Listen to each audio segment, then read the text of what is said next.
आप प्रॉफिटेबल की बात करें तो प्रॉफिट है इसके अंदर, नो डाउट, लेकिन प्रॉफिट कब है? जब आप दूध को प्रोसेस करोगे, जी जी, वैल्यू एडिशन करोगे कोई भी चीज़ की। ऐसा नहीं है कि खाली दूध लिया आपने, दूध लोगे तो दूध आपका क्या भाव बिक जाएगा? 55-60 रुपये दूध या ले जाएगा, जी जी, है ना। और उसकी भी बस सिरदर्दी होती है, कभी पेमेंट आई टाइम पे नहीं आई, तो आपको वैल्यू एडिशन करनी पड़ेगी। जैसे खोया बना दिया तो हो सकता है आप और 10 पैसे फालतू कमा रहे हो, पनीर बना दिया तो और ज़्यादा कमा रहे हो, बटर में और भी कमा रहे हो। इस तरह से अलग अलग प्रोडक्ट का अलग अलग होता है, स्वीट्स का अलग है, कुल्फी का भी है, तो अलग अलग। अश्वनी नाम है जी, गांव अपना कुंजपुरा है। डेयरी फार्म वैसे अपने को जैसे ऑर्गेनाइज तरीके से तो 2011 में शुरू किया था। बाकी फादर का ये बहुत पहले से काम है, काफ़ी मतलब कम से कम 40-50 साल से, जो भी अपने घर में 5-7 पशु रखते थे जी। लेकिन 2011 में हमने थोड़ा ऑर्गेनाइज सा करके थोड़ा साइड वेड बना के बनाए थे। अभी मिल्किंग वाले होंगे लगभग 40 के आसपास, कुछ बच्चे हैं तो 60+ एनिमल हैं थोड़े। मैं बीकॉम MBA हूँ और मैं पहले जॉब करता था कहीं आदित्य बिरला ग्रुप में, बिजनेस डेवलपमेंट मैनेजर था जी। बड़े भाई अपने CRPF में थे, तो फादर के साथ साथ मिलके ही ये काम थोड़ा सा स्टार्ट किया, तो धीरे धीरे करके बढ़ता चला गया। तो अभी भी मैं अपना कुछ अलग काम करता हूँ, बाकी हेल्प कर देता हूँ इनकी जो भी प्रोडक्ट है इनकी मार्केटिंग, प्लस में जो प्रोसेसिंग वाला काम है जो आप देख रहे हो पीछे, ये सारा मैं देखता हूँ। बाकी जो ट्रेडिंग का काम है और एनिमल मैनेजमेंट का है वो बड़े भाई और पिताजी देखते हैं। प्रोडक्ट अपने पास खोआ, पनीर, बटर, और अभी हमने लगभग 7-8 महीने से कुल्फ़ी का भी ऐड किया है अपने उसमें। अच्छा, तो 2 जगह अपने काउंटर हैं खुद के, है ना, तो कुल्फ़ी का भी चल रहा है। दही का भी हमने स्टार्ट किया था, लेकिन अपने पास इतना दूध नहीं है अवेलेबल कि हम सारे चीज़ें एक साथ कर सकें। बाहर से हम दूध लेते नहीं हैं, तो जो अपने फार्म का जो दूध होता है वही यूज़ करते हैं उसमें। दूध सेल नहीं करते हम कभी भी। दूध हमने सिर्फ 1-1.5 साल किया था, 2 साल मैक्सिमम। जब 2011 में स्टार्ट किया तो 2013 तक हमने किया था, लेकिन दूध में फिर वो मार्जिन नहीं है, दूध में तो फिर बिचौलिए ही खा जाते हैं आपका। हमारा ट्रेडिंग का भी काम है, पशुओं का खरीद फरोख्त का काम है, तो लगभग 2.5 से 3 क्विंटल की एवरेज है। तो कभी अगर पशु आपके पास 2-4 बढ़ गए तो हो सकता है कि 3 क्विंटल हो जाए, नहीं तो 2.5 क्विंटल हो जाए।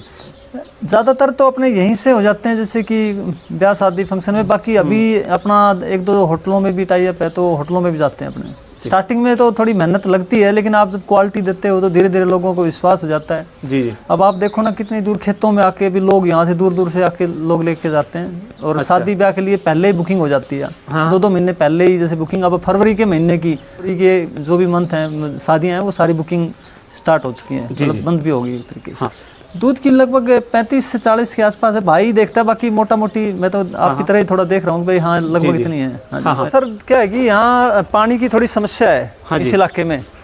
तो पानी पशुओं को हरा चारा के लिए वो हमने नहर से अरेंजमेंट किया है, नहर से पानी दबा के पाइप उसमें, और उस पौंड से जो सोलर लगा हुआ है पीछे, जो सोलर हरियाणा गवर्नमेंट की स्कीम के तहत लिया गया है जी। और उस सोलर से दिन में कभी भी आप, धूप है तो दिन भर में आप पानी अपना फसल में दे सकते हो जी जी। और जब फसल में पानी नहीं देना होता है तो आप उसको अपने घर की तरफ उसका यूज़ कर सकते हो लाइट का। तो जितने भी कूलर हैं, फैन हैं, जो भी हैं डेयरी में, वो सारे उसी से चलते हैं। जहाँ है ये रीड है डेयरी की, ये 4-5 बंदे होते हैं, कभी कम हो गए एक आधा, कभी बढ़ गया, अच्छा है ना। तो ये 4 बंदे ये फार्म का काम देखते हैं, एक भाई वो कुल्फी का काम देखता है, प्लस में जो प्रोसेसिंग का होता है ना, खोया वगैरह बनाता है तो वो बना लेता है। सेल परचेज का बड़ा भाई देखता है, वो पहले CRPF से थे, अब रिटायर्ड हो। ये भाई हैं, ये भाई साहब हैं, ये देखते हैं। अच्छा, और बड़े अच्छे तरीके से देख रहे हैं, कोई दिक्कत नहीं है।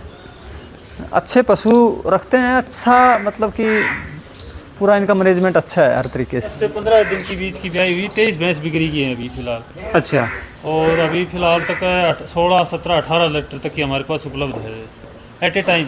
ऑफ सीजन के अंदर कोई ब्यात नहीं होता, तब भी हमारे पास 15 भैंसें हमेशा ताज़ा एट ए टाइम रहती हैं। अड़ोस पड़ोस के गांव से घूम के लेके आते हैं। अच्छा, यहाँ भी ज़्यादा दिक्कत वाली बात नहीं है, जैसे मैट है पर कोई 1-2 भैंस रखता है तो वो तो कच्चे में रखेगा जी जी, तो वो ज़्यादा कंफर्टेबल रहेगी। ये जो इसका अपने NDRI या उससे सिमन जो अपना होता है ना, उसकी तरफ से वो करके एक अच्छी भैंस थी कि उसका मतलब अच्छा 26+ लीटर दूध की थी, तो उसका बच्चा है। इसकी अच्छी मतलब की ब्रीडिंग आ रही है इसकी। अड़ोस पड़ोस में भी जैसे कोई मिलने वाला है वो क्रॉसिंग करा ले गया। बहुत कूल है ये, मतलब ये नहीं है कि भाई जो किसी तरीके से आदमी से बच्चा चला जाए इसके पास, बिल्कुल शांति प्रिय है, कोई दिक्कत नहीं। दूध निकलता है अपने फार्म का, वो सारा सुबह और शाम निकल के इस यूनिट में आ जाता है। और इस यूनिट में आने के बाद में हम देखते हैं उसकी, जैसे उसकी टेस्टिंग करते हैं, उसके कितनी फैट SNF क्या है जी उस मशीन से। हाँ जी, और उसी हिसाब से फिर उसका एक तरीके से स्टैंडर्डाइजेशन करके दूध का कि कितना मतलब कि आपको खोया बनाना है, कितना पनीर बनाना है, कितना बटर के लिए आपको वो करना है, कितने की आपको कुल्फी बनानी है।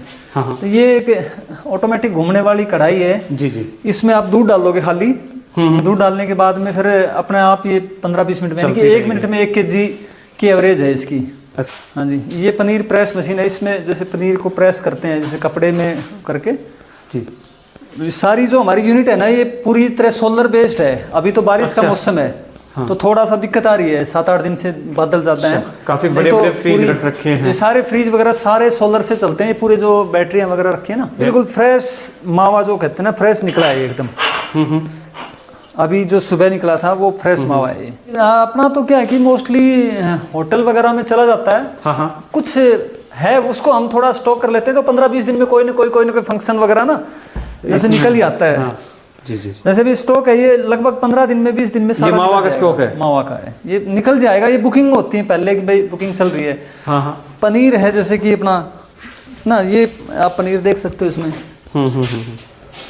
बिल्कुल बेस्ट क्वालिटी की चीज़ मिलेगी यहाँ। जो चीज़ मिलेगी, ये बर्फी की घुटाई मशीन है। जैसे दीपावली वगैरह पे हम बर्फियाँ बनाते हैं, तो हाँ दीपावली पे अपने फार्म से ही मिठाइयाँ बिक जाएंगी यहाँ से। अच्छा, अपने को कहीं ले जाने की जरूरत नहीं है। लोगों को पहले पता होता है, तो एडवांस एक तरीके से बुकिंग हो जाती है, वो 1 दिन पहले ही ले जाते हैं यहाँ से। एक ही मशीन है। हमने दही का काम स्टार्ट किया था, अच्छा काम है दही का भी। लेकिन कोविड में हमने थोड़ा स्टॉप कर दिया था, क्योंकि उसी टाइम पे थोड़ा सा सेल कम हो गई थी और बंद कर दिया था। फिर उसके बाद में हमने दोबारा से इसलिए नहीं किया कि हमारे पास दूध इतना नहीं है कि हम सारी चीजें एक साथ कर सकें जी, तो इसलिए हमने बंद कर दिया। कढ़ाई आपने बाहर देखा होगा, जो बॉयलर लगा हुआ है बाहर, बॉयलर लगा हुआ है। हाँ, जो बाहर बॉयलर है वो स्टीम बॉयलर है, यानी कि उसमें भाप बनेगी। अच्छा जी, ये और ये भाप है इस पाइप से होती हुई, इस पाइप से होती हुई और अंदर जाएगी। तो ये 2 पोर्शन में डिवाइडेड है आपका। उधर वाले में तो हम अपना जो दूध से रिलेटेड जो भी प्रोडक्ट बनाएंगे, इस वाले में जो पशुओं के लिए फीड बनता है, जो जो चाट बोलते हैं अपना, वो इस वाले में यूज होती है। दूसरा पाइप जो अंदर उधर गया, उससे फिर वो बनेगा। नॉर्मल जो भी गेहूं, बाजरा, मक्का जी, बिनोला की वगैरह की भाई देखते हैं। आप तेल देते हैं पशुओं को बीच में, कभी कभी दे देते हैं। जैसे सप्ताह में 1-2 बार तेल दे दिया आपने। सरसों का प्योर तेल, जो हमारा खुद का जो खेतों की सरसों होती है ना, वो बेचते नहीं है। उसको अपने यहाँ गांव में जो ट्रैक्टर होते हैं वो निकाल जाते हैं तेल, उसकी तेल को वैसे यूज कर लेते हैं। खली होती है वो, उसको फीड में यूज कर लेते हैं। देखो भाई, मेहनत का काम है। आप इसको एकदम ये नहीं कह सकते, ग्लैमर्स का काम नहीं है कि कल को आप बोलो कि भाई साहब व्हाइट कॉलर जॉब है भाई, बैठ गए आप भाई एक बढ़िया ऑफिस में, जी लेबर काम कर रही है। बाकी काम अच्छा है। और आने वाले टाइम में ना इसका ट्रेंड है, क्योंकि आज कोई भी आदमी पशु रख के खुश नहीं है जी। हाँ, हर आदमी चाहे घर में काम में एक नौकरी लग जाए, है ना, वो नौकरी लग गया 20-30 हज़ार की, तो वो अपना पशु हटा देगा। और उनकी औरतें अपने डोली उठाई और चलो भाई शाम को सुबह चलो दूध लेके आते हैं। तो अब आखिर में हर कोई ऐसा ही करेगा, तो फिर दूध कहाँ से आएगा? जी। और दूध कम है, तो उसी वजह से आप देख रहे हो बाजार में मिलावट भी बहुत है। लोगों ने धीरे धीरे दूध खाना छोड़ दिया है जी, दूध से बने प्रोडक्ट छोड़ दिए खाने। पनीर की सब्जी नहीं खाते लोग। तो उनकी गलती भी नहीं है, इनमें मिलावट होती भी है। मतलब मेन ये है कि आप प्रॉफिटेबल की बात करें तो प्रॉफिट है इसके अंदर, नो डाउट। लेकिन प्रॉफिट कब है? जब आप दूध को प्रोसेस करोगे, वैल्यू एडिशन करोगे कोई भी चीज की। ऐसा नहीं है कि खाली दूध लिया आपने, दूध लोगे तो दूध आपका क्या भाव बिक जाएगा? 55-60 रुपए दूध या ले जाएगा, है ना। और उसकी भी बस सिरदर्दी होती है, कभी पेमेंट आई टाइम पे नहीं आई, तो आपको वैल्यू एडिशन करनी पड़ेगी। जैसे खोया बना दिया तो हो सकता है आप और 10 पैसे फालतू कमा रहे हो, पनीर बना दिया तो और ज्यादा कमा रहे हो, बटर में और भी कमा रहे हो। इस तरह से अलग अलग प्रोडक्ट का अलग अलग होता है। स्वीट्स का अलग है, कुल्फी का भी है, तो अलग अलग वो है। हरे चारे के लिए बस अपना बहुत सारा तो हरा चारा नहीं अपने, थोड़ा पानी की कमी से, लेकिन इतना है कि भाई अपने उस पौंड से सिंचाई हो जाती है, तो अपना एक ये खेत पीछे पड़ता है, एक थोड़ा सा फार्म से हटके, तो उसमें बो देते हैं। सीधी नेपियर है थोड़ा सा एरिया में, लगभग अपना आधा एकड़ में नेपियर है। तो नेपियर भी अच्छा हरा चारा है। नेपियर को यूज कर सकते हो, अच्छा अच्छी न्यूट्रिशन वैल्यू होती है नेपियर की, तो बढ़िया वो है। लोकल में तो इसलिए नहीं लेते कि हाँ एक तो लेबर नहीं है। अच्छा। अब आपको खेत से उठाना है तो आपको लेबर चाहिए, आप उसको भर के लेके आओगे। बाहर से जैसे पंजाब से या किसी उससे ठेकेदार के थ्रू मंगाओगे तो वो सीधा का सीधा आपका उठाएगा और डाल जाएगा। आपको कुछ नहीं करना, आपने जगह दे दी, वहाँ डाल दिया, आपने कवर करवा दिया उसको। जी। देखो कुछ पैसा तो आपको अपनी तरफ से फंडिंग करना पड़ेगा, और बाकी गवर्नमेंट भी आजकल बहुत सारी स्कीम लेके आ रही है। हाँ। PMGPY की स्कीम है, इस तरह की कई स्कीमें हैं, अलग अलग नाम से स्कीमें आती हैं। अच्छा। तो कोई भी बंदा अगर इसका इच्छुक होता है तो अपने संबंधित विभाग से बात करे, और उसमें कुछ सब्सिडी वगैरह भी होती है, कुछ उसमें बैंक से लोन वगैरह भी होते हैं, तो कर सकता है बंदा। अगर करने वाला है तो उसके लिए कोई चीज़ मुश्किल नहीं है। वो ये नहीं कह सकता भाई मेरे पास पैसा नहीं है या फंडिंग नहीं है, ये नहीं है भाई। आप अगर ईमानदारी से काम कर रहे हो तो गवर्नमेंट भी साथ दे रही है। आजकल तो बैंक भी काफ़ी एक तरीके से इतना ज़्यादा स्ट्रिक्ट नहीं है, नॉर्मली कर देते हैं। 5-7 भाइयों को रोजगार मिल रहा है आज के दिन। मान लो अगर 5 या 6 बंदे परमानेंट लगभग काम करते हैं तो उनको रोजगार है, प्लस में घर के बंदे भी कुछ ना कुछ थोड़ा बहुत अपना काम कर लेते हैं, तो है ना। तो ये चीज़ें अच्छी है, कृषि रिलेटेड है तो करनी चाहिए। आदमी को खाली खेती पे भी डिपेंड नहीं होना चाहिए। खेती के साथ अपना पशु कर रखो, पशुओं में भी अगर आप करो तो कुछ चीज़ वैल्यू ऐड करो। जैसे घी का है तो घी, कोई आदमी अगर घी कर रहा है तैयार तो उसको बाहर बेचने की कोशिश करो मार्केट में। जी। आजकल तो ऑनलाइन प्लेटफॉर्म है बहुत सारे, तो उसमें बेचो, आप कोई दिक्कत थोड़ी है। अब गांव में तो क्या होता है कि अब घी है, अपने घी एक्चुअल में देखें तो घी का रेट बहुत कम है। हाँ। किसी टाइम में बताते हैं कि घी के बदले में, एक बोरी के बदले में घी आता था, है ना। तो वो बोरी आज के दिन मेरे ख्याल से 2-2.5 हज़ार की चलेगी, लेकिन घी अपना वही 950-1,000 रुपये। 1,000 रुपये। तो आप उसको मार्केट में बेचते हो तो बाहर दिल्ली वगैरह में अच्छे मतलब अच्छा रेट मिल जाता है कुल मिला के। जी।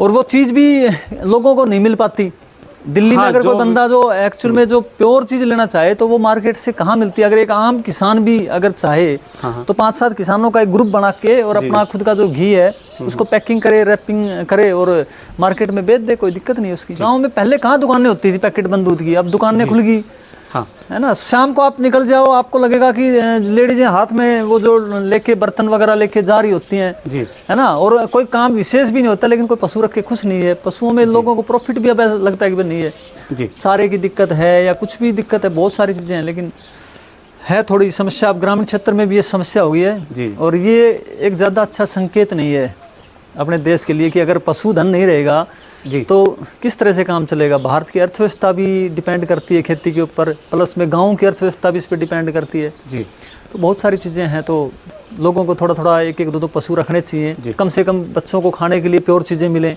अब देखो ना, आप आने वाले टाइम में ऐसी ऐसी बीमारियां हो रही हैं कि हम बच्चों को पढ़ा लिखा तो रहे हैं, बहुत बड़ा बनाने की सोच रहे हैं, लेकिन छोटे छोटे बच्चे हैं वो बीमारियों से ग्रसित हो रहे हैं। अब वो उसका फिर क्या भविष्य होगा उस चीज़ का। जी। तो कुछ चीज़ें ऐड करनी चाहिए, हर आदमी को सोचना चाहिए। गाय रखो अपने घर पे, भैंस रखो, अच्छा उसको खिलाओ, बढ़िया प्योर खिलाओ, उसका प्योर आप खाओ।